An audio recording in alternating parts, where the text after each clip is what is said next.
Mr. Simic came to Nis to procure raw material for his company. He is the owner of a reputable company in Belgrade and regularly acquires raw materials in Nis. Like a true gentleman, he brought a rose and a box of chocolates to the secretary. The secretary Tina was extremely kind and she personally prepared coffee for the guest and herself. Mr. Simic misinterpreted this attention and believed that Tina was giving him a reason.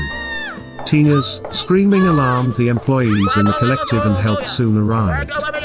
Shaken Tina could not calm down for a long time from the shock inflicted on her by the old rascal. Mr. Simic's wife was horrified receiving news that her husband was awaiting trial. It cannot be justified that it was just a moment of middle-age temptation. Mr. Simic turned to his cousin, who was their adored musician across the country. Cousin Tony promised his aunt that he would try to prevent the court process. Mr. Simic gave his cousin €3,000 and wished him luck in the endeavor. Tony's arrival at Tina's parents caused a pleasant surprise in the family.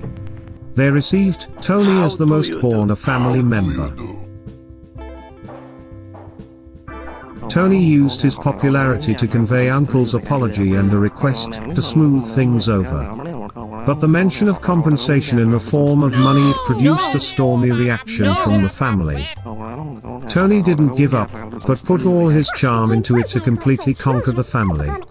In the end, he managed to put €3,000 on the table with a request that they consider the trial. Then Tony asked Tina to go with him, and to show him where the exhibition of the famous painter is. Tina was overjoyed as they walked towards the fortress and passers-by envied her because of Tony. The paintings in the exhibition were fantastic. They were on the ramparts of the fortress having hand in hand.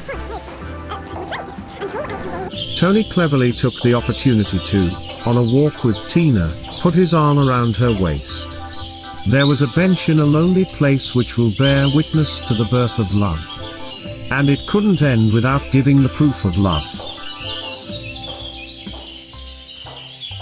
Then Tony gave Tina a locket, from who he was never separated before. The mother realized her daughter's happiness and found her words of justification to waive the trial.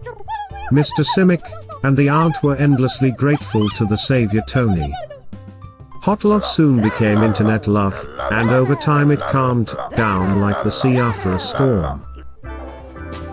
After many years Tony met Tina and her husband on Scarthos. Tina introduced Tony to her husband, and the husband was delighted with the meeting.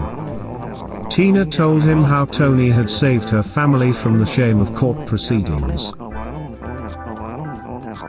In memory of his charity, Tina wears a large locket around her neck.